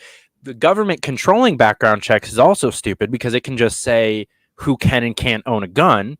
And that's where I think we run into a problem. Anytime the government is saying who can and can't own a weapon, that's a violation of the First Amendment. If the store is saying, I'm not going to sell you this because you're a crazy person or a felon or a violent criminal, that's completely within their right. And to have some kind of a legal structure that encourages them to take that precaution without mandating that they take that precaution, I think is an interesting model that I just kind of wanted to throw out there to get your opinion on. Yeah, so I think if you had no federal background check system, you might actually naturally see something like that form.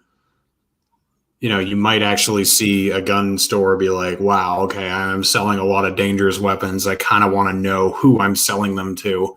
Right. So it seems like there might be something that actually did pop up similar to that, some like private database, and you went and had to, I don't know. I don't know how it would work exactly, but it seems I like mean, private companies run background checks all the time. Like if you're right. about to get hired for a job, like those systems already exist. That would be pretty easy for the gun stores to just be able to run those background, or I feel like they already are. They have this federal system that they use instead, but I feel like if they wanted to use one of the private systems on top of it to double check the federal system, that wouldn't be a problem.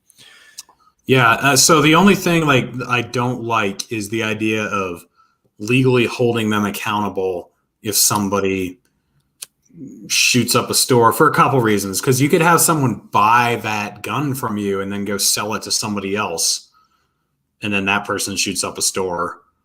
And then you also could sell something to somebody and then they just snap. Like you have the Las Vegas, at least the official Las Vegas shooter story. Like there was no red flag at all that he was going to do anything. Or you have like Newtown, where the kid just takes his parents' rifles to school and shoots up a bunch of people. But like try to look at that in any other situation. Like imagine if you got in a car accident and you could sue somebody for you could sue the manufacturer for someone crashing into your car or something. It's one thing if the mechanism fails, because that you can also, I think, already sue a gun company for. Like if a gun malfunctions and blows your hand off or something, there's probably some sort of recourse. So if you have a car that malfunctions, that's one thing. But if nothing malfunctions in the machinery and you get into some sort of accident and then you were able to sue Ford over it or something, like it wouldn't make any sense. You know what I'm saying? Yeah.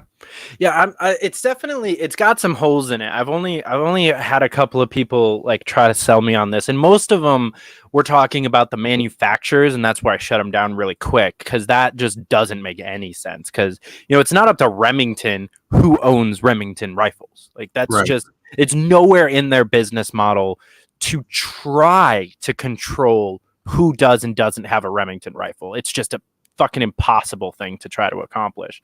Yeah. So I don't like that. Yeah, I definitely think that we could do it maybe societally. There's definitely like a cancel culture element that would I think would work better than a legal element of like, oh, that store is the store that sells to all the crazy people. So I'm going to go patronize this other store because they actually run background checks and make sure that the people that are buying their guns are safe individuals and I want to give them money and keep them in business. Let's try to put this other crazy people store out of business. I think that is the more anarchic answer, at least. Yeah, I just killed our stream on Trovo just so I didn't run over our time, but I want to keep talking. We're still on YouTube. I wanted to talk about this cancel culture idea because you made this point, I think, last night when we were talking on the phone. And it's really true that without regulation, cancel culture becomes regulation or government, basically. Like it becomes how you put a shitty business out of business. So I think like woke cancel culture, like bullshit, stupid cancel culture is like cancer on society. But cancel culture, as far as like canceling someone for actually doing something horrible, is something you need in a society, and it's something that's good. So this is why like culture does matter, and being an influence on society matters, especially if you're an anarchist, because then you're not calling for the government to step in and stop things. You want communities to do that. So it's important to instill the right of free speech and exchange of ideas, but also voice your disapproval with your dollars or, with your feet. Like don't go to businesses that you don't like. You don't buy from people who are doing things that you disapprove of. I think what's dangerous is when you're shutting down somebody's voice, I guess. I'm for I'm just against censorship, whether it's government or cancel culture or private businesses, whatever. Like I am just 100% for the free marketplace of ideas, and I'm for dismantling stupid ideas with better ideas and just exposing those ideas for how dumb they are. Yep. So like the dangerous cancel culture is when you are basically removing all other narratives than your own. Like if you only want people to hear your opinion and nobody else's, that's when it becomes dangerous. What are your thoughts on that? I 100% agree. And I don't like referencing Twitter so often, and I do it so much whenever I come on your show. But kind of back to that conversation about is the nuclear family under attack? Most of the stupid ass asinine comments that I got, and I'll subtract Isley from that because she did kind of say this originally, but we had a good conversation afterwards. Was like the existence of something else isn't an attack. It's like, no shit. Like, yes, there are people out there that think that the existence of like single parents is an attack on the nuclear family. That's stupid. Right. So I completely agree with you. And I think, we want to complain about woke cancel culture. Let's talk about the rights cancel culture too. Harry Potter. Like, I had so many friends growing up that weren't allowed to watch Harry Potter because it's so fucking terrible. The idea that only what we believe can exist is the most asinine thing that you can possibly believe. If you think that the world has to believe what you believe for the world to run correctly, you have an awful plan and an awful opinion, and you probably shouldn't be distributing this belief to other people. Like, the world shouldn't believe what you believe. That would be bad. So yeah, I completely agree. I think that cancel culture needs to exist in a similar way to how it used to exist, because cancel culture has always existed, right? We've always canceled terrible people, or for the most part. Obviously there were plenty of people lift them up and praise them first, and then we cancel them later. Yeah, I mean, yeah, but so like Kevin Hart is one of my favorite examples of cancel culture, because Kevin Hart is one of the greatest people to exist on the world. Like, he is such a just genuine, kind, caring individual. Everybody that knows him will say that. Like, you can't find a single like bad opinion about Kevin Hart from anyone that's worked with him or knows him. You know, it's like all of Hollywood loves this guy because he's such an angel. And like one fucked up comment that was totally okay when it was said for the most part, because it was in the early 2000s, lost him. Was it hosting the Emmy? So the Oscars, something. I think it was the Oscars. So like that is toxic and stupid. Like the idea that like one bad mistake can get you canceled is just moronic. You know, if you want to cancel a comedian, cancel some of the ones, cancel Amy Schumer, like cancel people who are consistently and always shitty, who don't do their jobs correctly, who are constantly attacking other people, who are constantly being bigoted and ridiculous, like Amy Schumer, who's one of the biggest sexist bigots that's popular right now, in my opinion. She's awful. Like, let's cancel her. Like, that makes sense. We need to. I agree with what you said about, you know, it can't be just because they believe something different, and it can't be because they did something once or twice. It has to be a continual like personality trait. And if you want to say that like homophobia is a constant personality trait of Kevin Hart, you're a moron. Like he said he wouldn't want his son to be gay. Like, and if you watch the rest of that special, he backs it up with some really comedic reasons of like why at the time being gay would have been a terrible fate for his son, and so he didn't want his son to have to put up with homophobia. That was basically his point. He wasn't being homophobic. He was saying that like it's a shitty world to be gay in, so I wouldn't want my son to be gay. So yeah, I think you're completely right, and I think the cancel culture is a necessity, but the way we use it right now is just fucking stupid. Yeah, I'm going to be talking with Dave Smith about this on Tuesday, this and some other subjects surrounding this topic. So that'll be triggering and interesting for a lot of people to watch. But it's going to be about the idea of how libertarianism is not like American liberalism. So when I say American liberalism, I don't mean what the word liberal traditionally means. Like, liberalism traditionally is basically libertarianism. You know, we've just kind of switched the words around. Liberalism in America is like retarded, like neo-conservative foreign policy with like ass backwards economics and like cancel everyone who doesn't agree with whatever you say and call everybody a Russian who threatens your political power. That's like, I don't know, like liberal is just, I don't know. It's become such an idiotic ideology in America. But the idea that liberals push, which is kind of ironic because there's some of the most there's some of the least accepting people of ideas outside of their circle.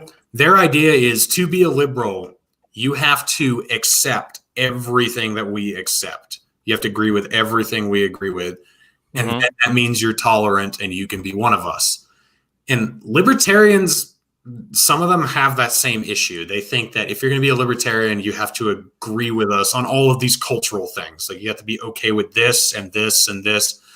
So a lot of outsiders think, okay, to be a libertarian, I have to be a cocaine using, gun owning transvestite, or I'm not a libertarian. You know, like that's like if I'm, or I have to be like, or I have to think all of those things are completely okay.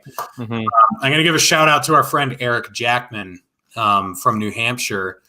He absolutely hates guns. Like he would never own them. He, you know, they're the instrument of murder that's been used around the world with so many wars. Like he's against violence. He's against guns, but he is one of the most pro Second Amendment people I know. That's libertarian, like not embracing the culture or accepting the culture, but realizing that you don't have the right to tell other people how to live.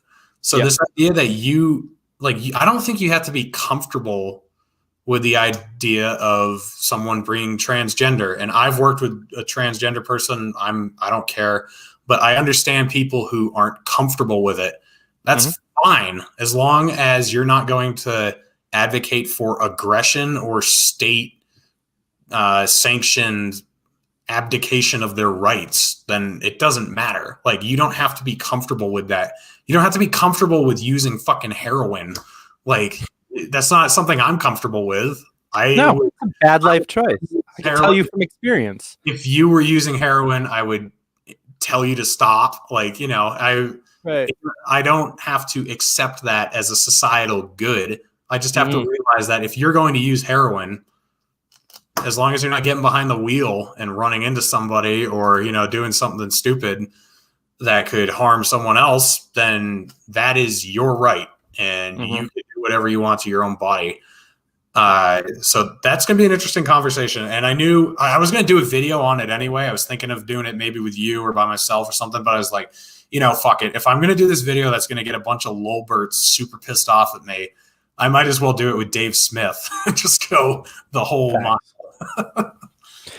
Yeah, it's interesting because it's funny because you brought up trans people both in the libertarian utopia and in the liberal utopia, which is kind of ironic.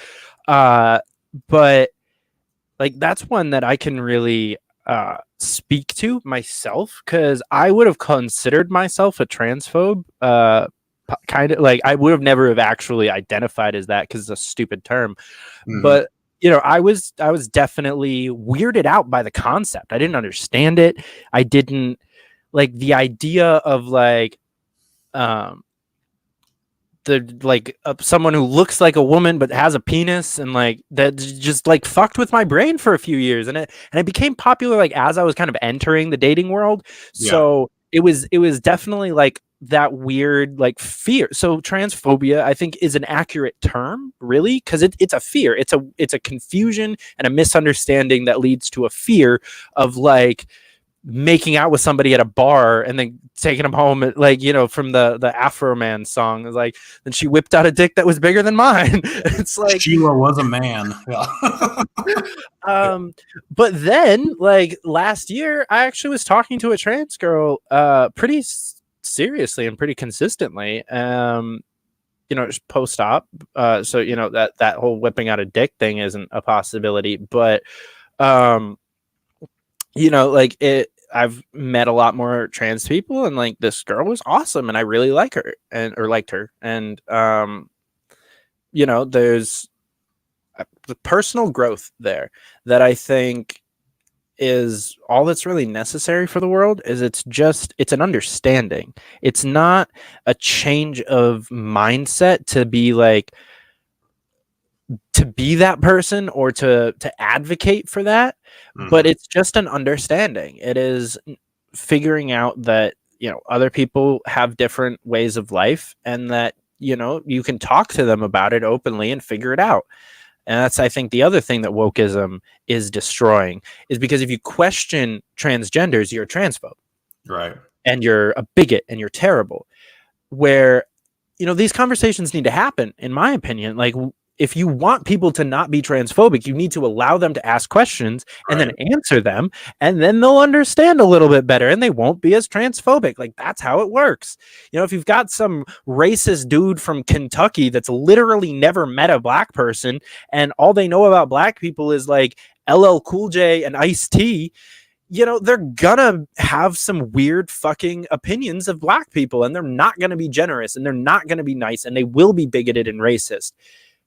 Then they'll meet a black person and have a cool conversation with them and be like, oh, okay, so some black people are cool. And then maybe they'll meet like 2 or 3 more. And they'll be like, oh, wow, all the black people I've met are cool. So maybe Ice-T and LL Cool J are something different. Not every black person is a gangster that shoots cops. Like, that's just not an accurate depiction of the entire race of African Americans.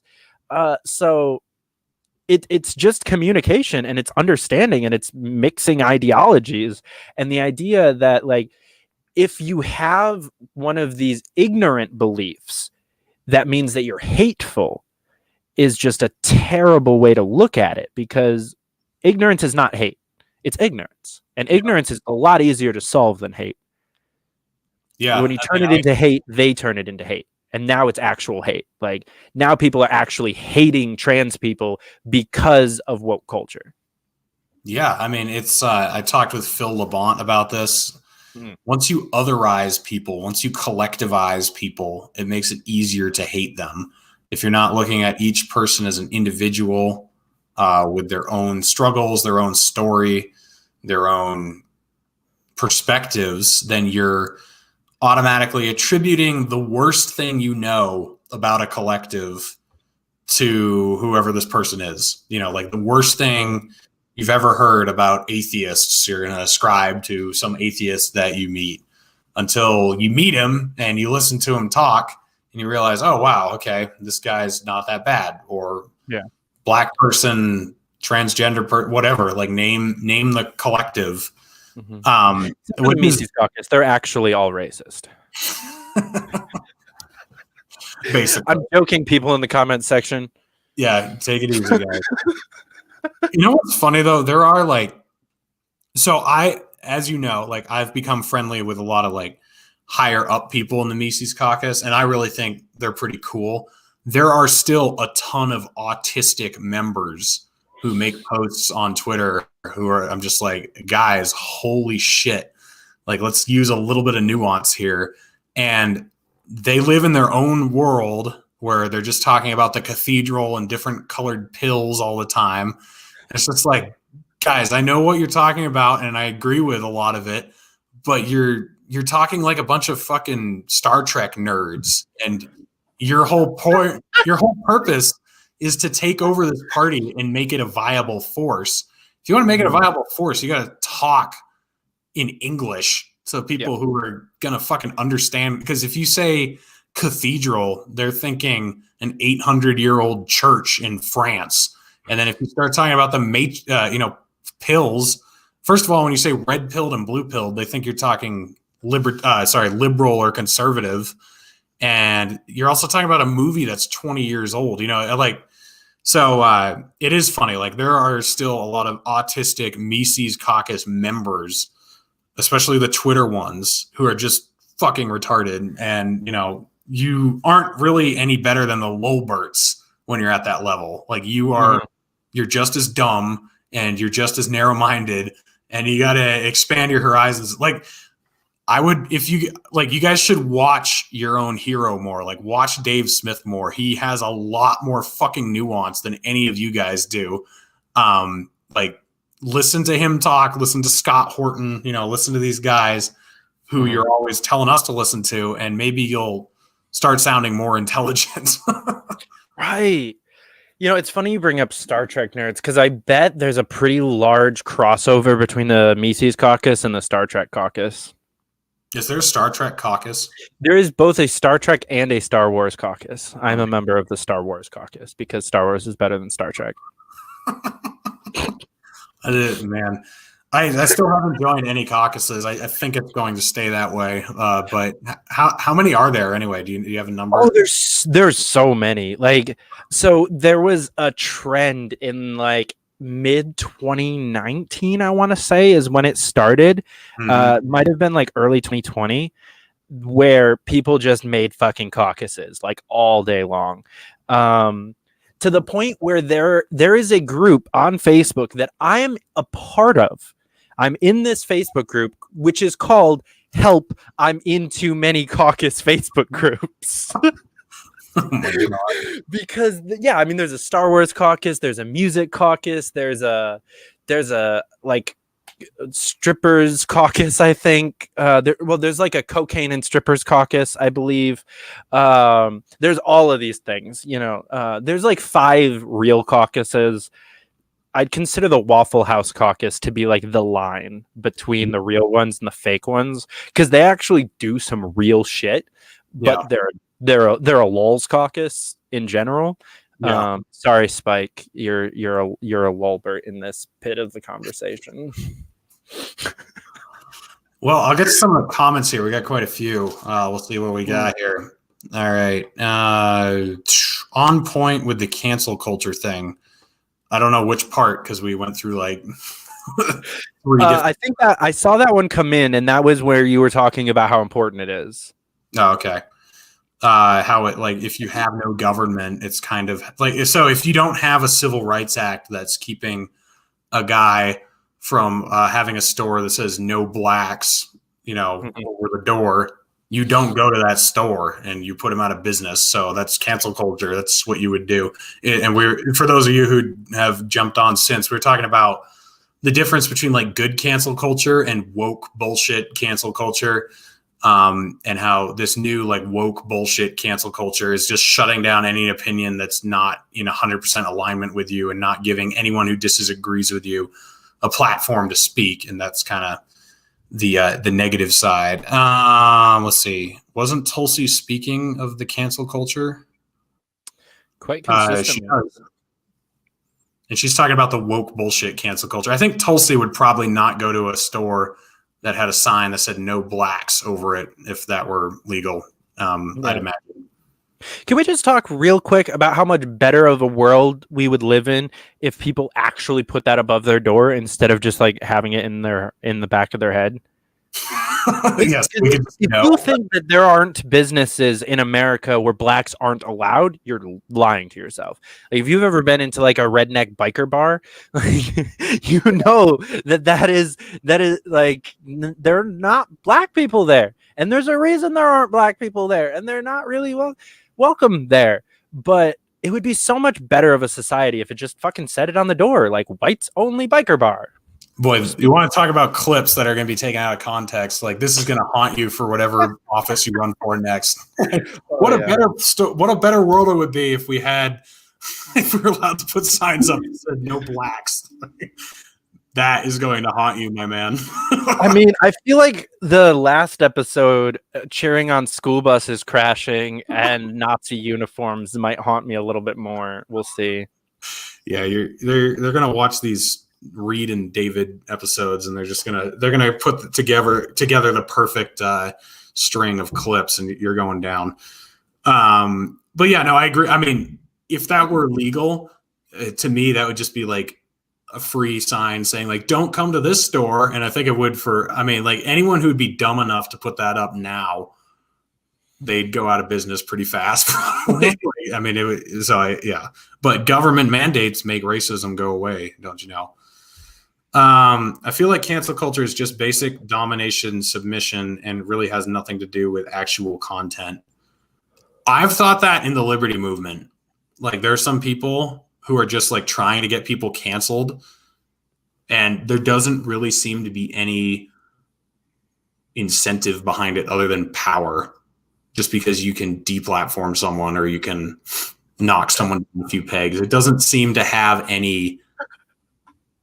There's no monetary incentive to it at all, or no like, you know what I mean? Like it just seems to do it for the fuck of it. I don't know if that's true. Can we skip to the most recent comment here real quick? Because I think it's great. Because Phil joined in the conversation now. Like, I stop it and you guys are talking segregation.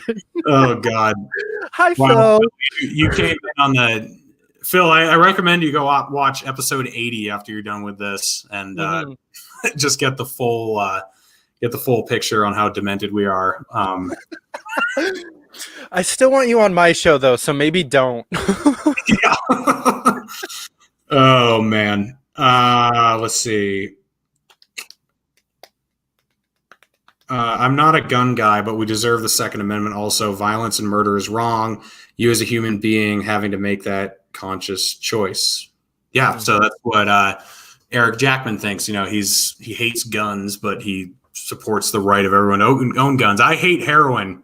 Not a heroin fan, but if you guys want heroin, it's yours. So that's libertarianism, not accepting other people's lifestyles, just accepting that they have the right to choose their lifestyle. You don't have to like it or agree with it or think it's good. You just have to accept that they have the right to choose how they're going to live.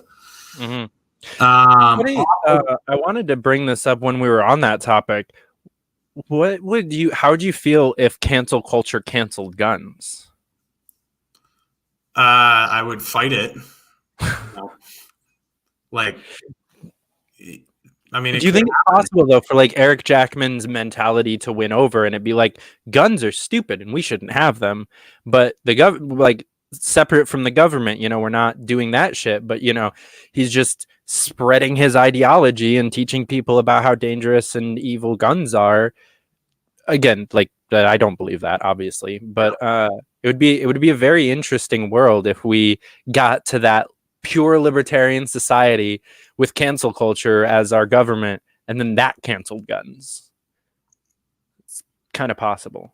Yeah, that's true. Yeah, I mean, so it'd be shaming people into giving up their guns, right? Basically, because you don't need them. It's a safe society. Guns are an institution or are an instrument of murder and not much else.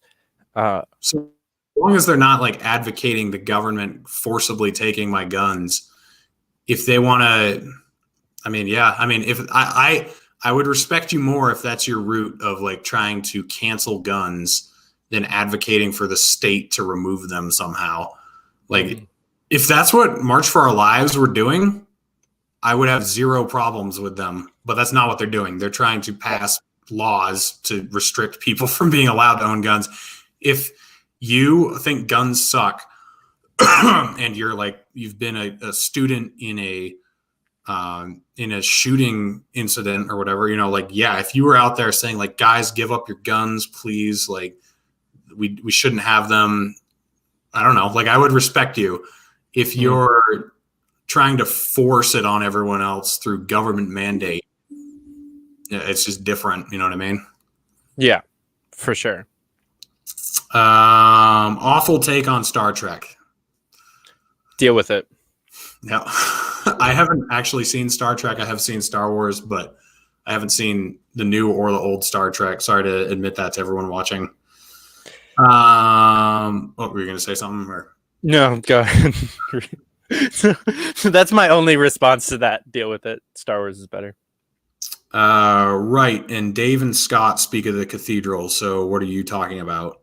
Oh, so actually, Scott doesn't like the term cathedral. I've had a conversation with him about this. He actually would echo pretty much exactly what I was saying about how if you're talking in your own little social club, it's fine. But if you're going to try to get out there and evangelize people, you've got to speak on their own terms. And Dave is pretty good at this. Like when he's on Joe Rogan or he's not talking to Michael Malice, if he's talking to people who aren't in libertarian circles, he's pretty eloquent and he's good at describing the message in a way that other people understand.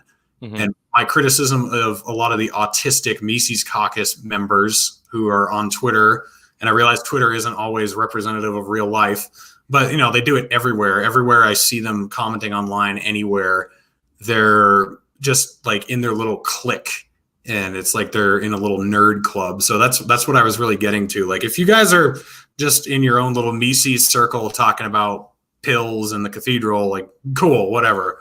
But like, if you're gonna try to evangelize your message, which is supposedly the idea of the Mises takeovers, like making the Libertarian Party a force to reckon with, then you've got to learn how to talk to other people. So that was my critique there. There are plenty of black biker bars. That's yes.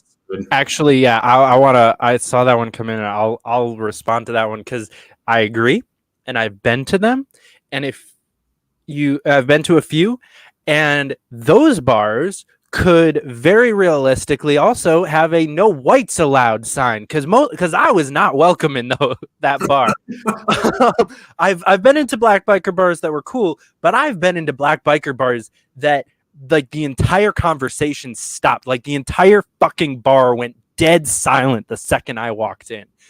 So yeah, there are black biker bars, but there's also plenty of racism in those circles too. And I don't want to shit on bikers in general, because bikers are actually some of the most accepting and like cool culture of people I've ever gotten to interact with in my travels. But it was just an example of like redneck bikers that don't like black people. But yeah, there are black biker bars. You're right. Let's see. According to libertarian theory, segregation is totally legit. So this is where we were talking about why cancel culture without government is necessary. It's that whole idea. And for those of you who weren't in on the conversation, just rewind the video and watch it. But we were talking about how if you don't have government mandates, so if you don't have the Civil Rights Act, if you don't have a law that prohibits people from putting a sign up that says no blacks or no Jews or no whites or whatever, then the mechanism you use to put people like that out of business is by not going to their store or advertising against their store or whatever. That would happen in a free society. People would be like, hey, don't go to that place. He doesn't allow blacks in or whatever. And that's how you combat it without legislation. So, in a libertarian society that allowed segregation, you have to have cancel culture because that's how you combat racism or racist store owners or whatever. Like that's how you encourage change in a free society would be through cancel culture. And that's why it's important that we have good culture, because otherwise you end up with this retarded woke cancel culture that's just canceling people who don't agree with you on everything, if that makes sense. I don't know if you want to add anything, Dave. I think if you're like a woke leftist and you hate racists, wouldn't the idea of a society where all the racists got to move to one area and be racist as they want and leave the rest of us the fuck alone, isn't that a better world? Like, self-segregation is the quickest way to rid us of these fucked up humans, and I don't understand the incessant need to keep racists in our culture just so you can hate on them. Interesting. Yeah. I mean, I think Peter Schiff made a really compelling argument that would trigger a lot of people, but he basically said like the free market ousts racism because it makes it very unattractive. So if you have these policies that illegalize segregation or whatever, so if you have to, man, this is going to trigger so many people, but I think it made sense the way he said it. So I got to make sure I repeat it correctly. So whether it was like sexism or racism, if you had to hire if it was required by law, which it is, that you had to hire a man and a woman for the exact same job, but you have some sexist piece of shit supervisor that doesn't want to hire a woman for the same that he'd hire a man. If there's a law that he has to do that, then he's just going to look for men. He's not going to hire any women. Or the same, like, where if it's a free market and it's obvious what he's doing and he's going to hire men and then pay them twice as much as women for the exact same job, he's going to be exposed as a piece of shit really fast, and people aren't going to look for a job there. And then you can advertise like what a piece of shit he is, and people aren't going to want to shop from him. Where like a lot of these mandates actually give cover for these racist pieces of shit. Yeah. And it makes it harder to identify them. So yeah, you bring up another really important piece of culture that we'll call it the establishment has set up, is the fact that for some unknown reason, it is against kosher to talk about how much money you make, which is a blatant like cover for this bullshit. Like, they somehow convinced you that you weren't allowed to find out whether or not these people were fucking you over. Yeah. Like, it's not okay to figure that out and to have conversations with your coworkers. I've worked in many offices where you can get fired instantaneously, like on the dot, for just mentioning how much your paycheck was for. I've watched it happen with my own eyes. And then on top of that, I've had hundreds of adults tell me throughout my life that it's not okay. You shouldn't talk about income or politics or religion. Those are like the three things you're not allowed to talk about. It's important to talk about income, especially with your coworkers, because you need to know if you're getting fucked over. Yeah. Figure out how much the people around you are making. And if it's more than you, make a stink about it. Like, it's not that difficult. It's not really that confusing of a process, but somehow we've canceled that conversation. Yeah. I think this comment got deleted from the feed, but I can still see it on here. It says, if you support segregation, you're also a piece of shit. And most people today will recognize that.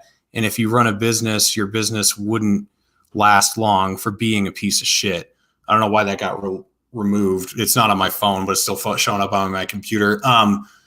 Exactly my point. Yeah. If you are a piece of shit in a free market without these dumb laws, you will be exposed as a piece of shit really fast. And it's exactly what we're saying, that some of these laws cover for pieces of shit because you're not allowed to put that awful sign over your door, but you can still be really rude to, people who come into your store, and you can not serve people who come into your store. You're still allowed to not serve people based on, you don't have to have any reason not to serve people. You can refuse service to anyone for any reason or whatever.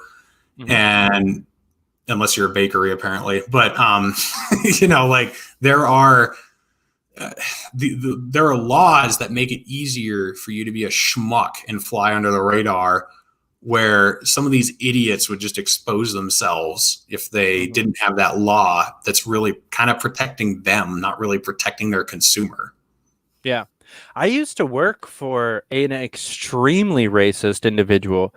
I worked at a clothing store, and our assistant store manager, actually the store manager she was kind of racist too, but not quite as bad. The assistant store manager, so I was like third in charge. So the guy right above me was one of the most vocally racist people I have ever met in my entire life. And I've gone all across the country. I've been to those redneck biker bars that I mentioned earlier, and this dude was the worst. He was black. He actively and vocally hated white people. He would talk shit about them constantly. If a white person walked into the store, he would go into the back and let me help them, even though we worked commission.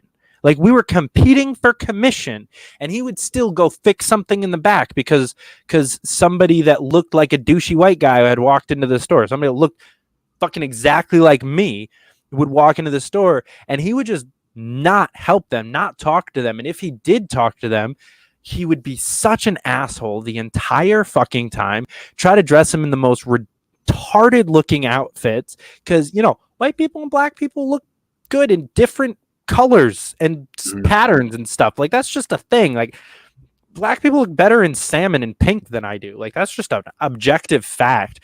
And he would try to dress these people in the dumbest shit, like what he wears, or just completely ignore them. He would be such an asshole the entire time, but he's still, he doesn't work there anymore. The store is actually closed now, but there's nothing protecting anyone from that, because he couldn't say what he actually felt to these people, and he's too smart to actually do that, because he would get fired. But you're 100% right. These laws in this society really protects racists, because we're not allowed to talk about it. We're not allowed to engage in these conversations. So everyone just has to internalize their racism and keep it, because we're not allowed to really get rid of it either. Because to get rid of bigotry, you have to talk about it. Yeah. No, I think that's the most important concept that you've brought up tonight, is that, if you can't talk about something, or if you can't experience, if you can't interact with people who are from the collective that you're scared of or that you have questions about, if you can't interact with them from a questioning manner or a suspicious position, then you can't get past whatever bigotry it is you have. Like, that's where you have to start. You have to start with the questions, and then meeting those people, talking to them, meeting more of them, and then realizing, oh, okay, this is something I made up that isn't true. If you can't do that, then you never get beyond that point. Like, if you are demonized for having questions about any collective, then that actually kind of reaffirms whatever misgivings you have, because you'd be like, oh, okay, sweet, I'm not even allowed to ask questions about this. That must mean what I think is right. That's right. Because if you shut down questions, it's proof you're wrong in most scenarios. If I was having a conversation with somebody on Twitter about libertarianism, and they were like, oh, but if we don't have taxes, how would we build roads? And my instant reaction is, oh, you fucking moron, roads, blah, blah, blah. Yeah. Like, I'm not gonna do it. Like, we're not gonna get anywhere. If your instant reaction is just to demonize questions, you're almost always wrong in that scenario. Right. So now we have a culture where everyone's allowed to just demonize questions, and it makes us all sound really wrong all the time. And that's why the other side thinks we're so wrong and so stupid. And that's why they're so solidified in their ideas and we're so solidified in our ideas, because the other team is morons, because they act like morons. But we act like morons, and everybody's moron. And so we're all technically right. Yeah. The other team is morons. Yeah. Because everyone's a moron. Well, that's a good place to close it out on. Everyone's a moron. Everyone's a fucking moron, guys.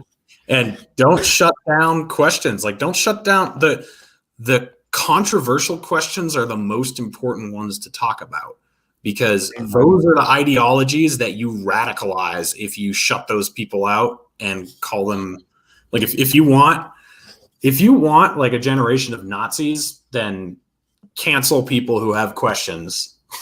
Like, because you will turn them into Nazis. You'll turn them into racists or bigots or absolutists. Like, if you demonize honest people who just don't understand something, or who have been brought up under a stupid ideology, who have questions, who are willing to change, then you're ensuring that they're going to be a bunch of idiots. Yeah. And if you do want an entire generation of Nazis, you 45% succeeded with this last generation. Like, holy fuck. Like, the people that are like in like the 16 to 25 age range right now, like, you succeeded in your mission. If what you were trying to do was create a bunch of Nazis, if you want to look at BLM and Antifa, like, or the other side, the Proud Boys, or the fucking, like, any of those groups, like, they're all Nazis, both sides. Like, they're all just as fucked up.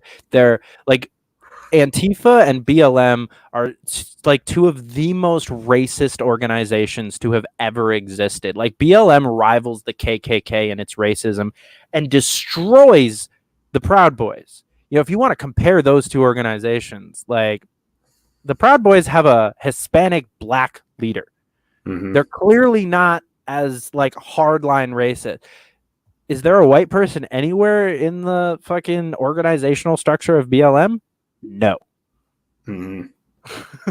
Yeah, no, I mean, it is scary. Like, we've created a generation of people who believe they're 100% right, and that anything against them is evil and must be stomped out. Like, that's pretty Nazi-like.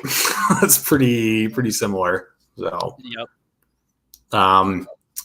Well, we will do this again, David. I'll probably see you on your show on Monday. So, right. Yeah. Check that out, guys. Yeah, go subscribe to David's channel, Fight for Liberty. Follow him on Twitter. I'll just give you the last word, Dave, and we'll close out. Yeah, actually, I'll correct you real quick, because the Monday is going to be on a different channel. It's Fight and Friends, because we're trying to branch out and have a little bit more of just an open, like, less political, just conversational podcast with you and Stacia and Jeremy and like a bunch of other people, or actually not a bunch of other people. It's just the four of us, really. So yeah, go follow Fight for Liberty, and also Fight and Friends. and I will. I look forward to seeing you all on the stream on Monday. All right, guys. Thank you for tuning in. It was another exhilarating conversation, and we'll get you back on soon, Dave. Thanks. Let's try not